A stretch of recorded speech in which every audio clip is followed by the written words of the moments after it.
Espero que a palavra de Deus esteja te alcançando. Espero que você possa estar compreendendo. Os assuntos pode parecer difícil, mas a palavra de Deus, ao mesmo tempo que ela é bem complexa, ela é muito simples. Então, se nós dependemos de Deus, aquilo que parece um mistério, parece algo sem explicação, até uma criança pode nos explicar. É assim que funciona a palavra de Deus. Espero que essa esteja te alcançando e que tua vida esteja sofrendo a transformação devida pelo poder de Deus. Você tenha um crescimento espiritual que busque mais e mais informações desse livro sagrado. Estamos falando sobre Jesus, o Eu Sou. Mencionamos Gênesis capítulo 1, 3. Estamos em João capítulo 1. Vamos entrar no assunto da palavra. Hoje nós vamos falar da genealogia de Mateus e Lucas, Marcos e João. O que aconteceu com Marcos e João? Tudo isso para a gente compreender esse assunto. Eu sou a luz. Eu sou a luz que ilumina. Então, como Jesus apresenta, como ele se coloca. Hoje eu quero ler um texto em João capítulo 1, verso de número 14, pois estamos falando sobre o verbo, de Gênesis 1, verso 1, e nós vamos ler 1, 14. E o verbo se fez carne, e habitou entre nós, e vimos a sua glória, como a glória do unigênito do Pai, cheio de graça e de verdade.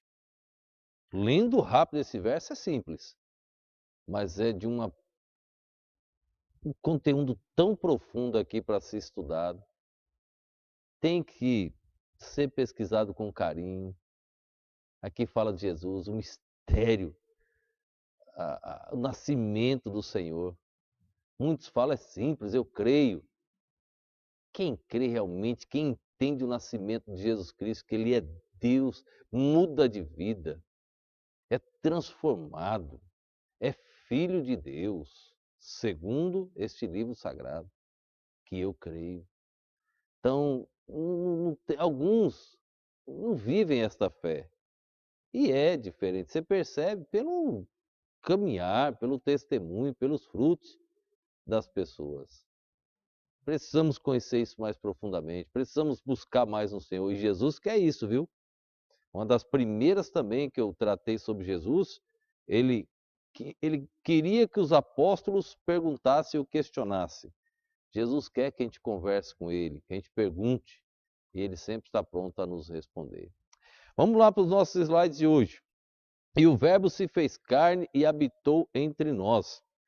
No hebraico, os termos entre nós se fez carne e habitou entre nós. Esse termo no hebraico é banu, que significa conosco. Você lembra o que disso? Emanuel, o nascimento de Jesus, que significa Deus conosco. Emanuel, Deus conosco. É correspondente à palavra banu, que significa conosco. Jesus é Deus conosco, o nosso Emanuel. Ele esteve em Israel, pisou nesta terra, libertou muitos que estavam aprisionados pelo pecado, oprimidos pelas hostes satânicas, aqueles que tiveram um encontro verdadeiro com Jesus, que abriram os corações, tiveram a certeza da real majestade em cuja presença se encontravam. Esses se prostravam e o adoravam, pois o Deus de Israel estava diante deles, simples como um amigo manso e humilde. Quem se entrega a Cristo, quem entende o sacrifício dele, sabe quem ele é. Eu sou o caminho, eu sou a videira, eu sou o pão, eu sou a verdade, eu sou a ressurreição, eu sou o alfa e o ômega. Antes que Abraão existisse, eu sou. Ele diz, eu sou Deus. Ele é Deus. Quem um dia poderá compreender este mistério do nascimento de Jesus como Deus? Sendo Deus se fez homem, conforme está escrito, e o verbo se fez carne. Esta é uma verdade inexplicável que só pode sentir no fundo da alma na testificação do Espírito. Só pode ser reconhecida pela fé. Veja como a Bíblia está interligada. os mistérios do Criador são revelados aos pequeninos que se dobram pela fé. Não tem como crer neste mistério se não for pela fé. É inexplicável. Deus, o Criador, o dono do cosmos, o dono do universo, o dono de tudo, se transformar em um simples mortal e vir a esta terra, amando esses mortais que o mataram, que o crucificaram. Não dá para entender tamanho amor, só pela fé. E aí você sente e contempla as misericórdias do Senhor. Porque todos nós deveríamos morrer. Todos. Nós não demonstramos o amor que Deus gostaria que demonstrasse. Nós não demonstramos a fé que Deus gostaria que demonstrássemos. Pense nisso. Vamos aprofundar mais no assunto verbo e luz, para melhor esclarecimento. Vamos lembrar como se inicia cada evangelho. Vamos ver Mateus, Marcos, Lucas e João, tá? Vamos ver a genealogia dos 4. Nós vamos tirar muitas lições sobre isso. Mateus apresenta Jesus como rei. O verso 1 de Mateus está aí escrito, esse em vermelho, diz assim, ó, livro da geração de Jesus Cristo, filho de Davi, filho de Abraão. A ênfase é mostrar que Jesus é rei, começando na genealogia de Abraão, chegando até Davi. Por que começa com genealogia? Porque está apresentando Jesus como rei, legítimo herdeiro ao trono de Davi. O evangelho de Mateus começa com a genealogia de Abraão até Davi. E aí vai dando a sequência. Agora, vou mostrar Marcos, depois vou mostrar Lucas. A genealogia de Lucas vem de Adão até Jesus. Por que não de Abraão? Porque Mateus, a ênfase é mostrar Jesus como rei. Então estava pegando a genealogia de Abraão, Davi, o legítimo dono do trono. Então esse era o motivo em Mateus. Agora, em Marcos, não tem genealogia. Por que Marcos não tem genealogia? Porque Jesus é apresentado em Marcos como servo. Um servo é um escravo. O escravo não tem genealogia. Quando houve o período da escravidão, não foi do meu tempo aqui no Brasil, a gente pega nos livros de história, quando eles traziam os negros da África, eles tiravam as pessoas de suas famílias. Um escravo não tem mais família. Um escravo não tem genealogia. Se você olhasse para aqueles escravos que estavam aqui no Brasil trabalhando, quem é o seu pai e sua mãe? Ninguém sabe, acabou. Quer ver um exemplo disso? José na Bíblia. Quando ele foi levado para o Egito, ele foi levado como um escravo. Ele ficou sem identidade. Ele não tinha mais família. Acabou para José. Ele não tinha mais nome. Tudo terminou. Em Marcos não tem genealogia do Senhor Jesus Cristo. Por quê? Ele é apresentado como escravo, como servo. Então, repetindo, Mateus ele é apresentado como rei. Temos a genealogia de Abraão, Davi e Jesus. Em Marcos não tem genealogia.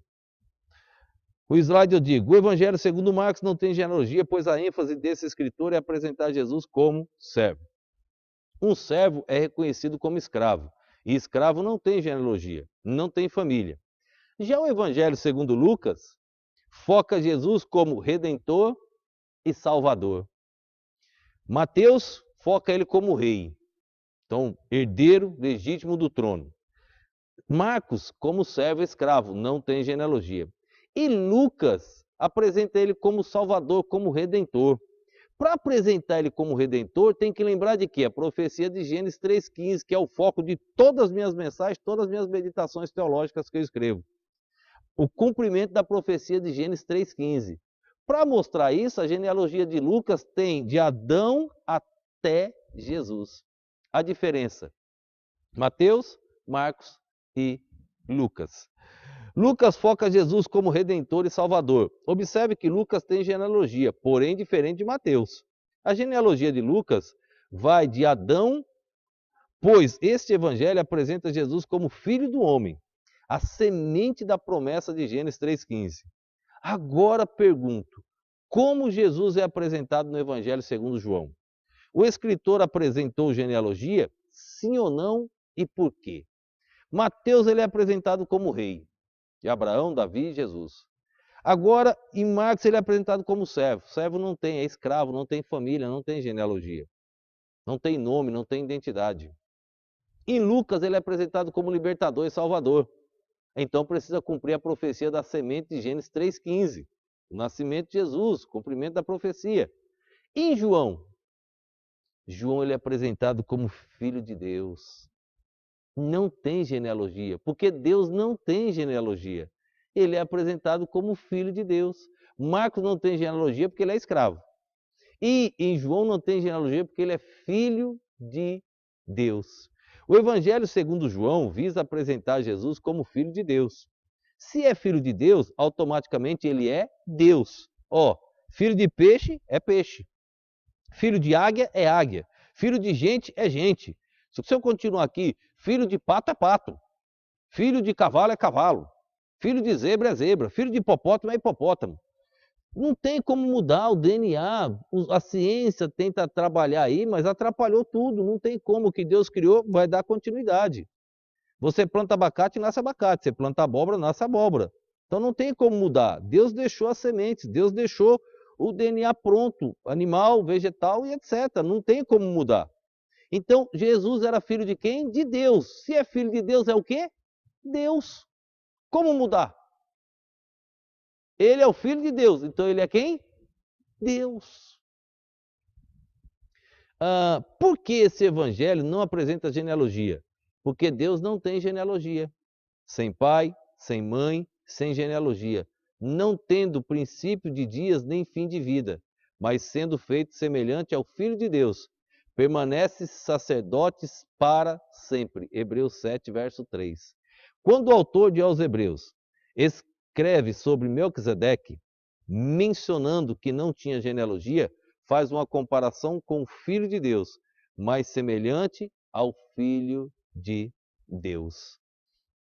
Jesus vem da ordem de Melquisedeque, aquele que nunca começou, nem terminou. Pregamos a mensagem, eu sou o alfa e o ômega, eu sou o princípio e o fim, eu sou o primeiro e o derradeiro. Cada um nós pregamos uma mensagem. Ele não tem começo nem fim, nem terminou, o alfa e o ômega. Satanás quer afastar o homem de Jesus, porque só nele há salvação. No Gênesis, há o princípio do tempo, quando ocorreu a criação do mundo. Em João, o princípio é muito anterior, onde havia só Deus. No princípio era o verbo, a palavra. E o verbo estava com Deus. E o verbo era Deus. Muito antes do Bereshit lá, muito antes da criação, daquela passagem lá, do início da criação de Deus com os seres humanos. João vai muito além. Onde havia só Deus. O vocábulo para verbo é logos, que literalmente traduzido significa palavra. No princípio era o verbo, e o verbo estava com Deus, e o verbo era Deus. Amanhã continuaremos sobre o assunto, verbo que se fez carne. Você conseguiu compreender? E amanhã nós vamos começar a entrar mais profundo na palavra, no assunto palavra. Tudo isso para explicar o eu sou, para explicar aquela luz de Gênesis 1, verso 3. Tudo está interligado. Esse livro é fantástico. Tem tudo que nós precisamos. Tem um alimento para a minha alma. Se a minha alma está abatida, eu busco alimento na palavra. Se eu estou com problema no meu lar conjugal, eu busco alimento na palavra. Se eu estou com problema comigo mesmo, eu busco alimento na palavra. Aqui está o refrigério. Aqui está uma terapia perfeita, onde a psicologia, a psiquiatria, toda a ciência não pode explicar. Só a fé daqueles que creem. Aí você se torna muito superior a qualquer cientista. Pela fé, crê em Jesus Cristo. Pensa nisso. Busca a palavra. Não durma sem o alimento diário. Você precisa da palavra de Deus. Dobra o teu joelho, ora e deixe o nome do Senhor ser glorificado. Deus quer resolver todos os problemas que nós causamos. Deus quer resolver e só Ele pode. Permita. Quero orar por você nesse instante. Pai, quero agradecer esse momento, quero agradecer essa oportunidade e quero rogar a Ti, Deus, por cada alma que está assistindo essa mensagem, Deus. Ajuda cada vida, Senhor, a crescer na graça e no conhecimento. Que a explicação, Deus, da Tua perfeita palavra possa estar chegando, ó Deus, de uma maneira clara àqueles que estão ouvindo. Peço a Deus que o Espírito Santo possa fazer essa obra no coração de cada um, do entendimento da Tua perfeita palavra. Mas se houver alguém que ainda não se entregou a Ti, Deus, que tome a decisão o mais rápido possível. Possamos ver, ó Deus, almas se rendendo a Jesus Cristo para servir ao Senhor até o último dia de vida aqui nesta terra. Eu te peço em nome e no poder do nosso Senhor e Salvador Jesus Cristo. Amém.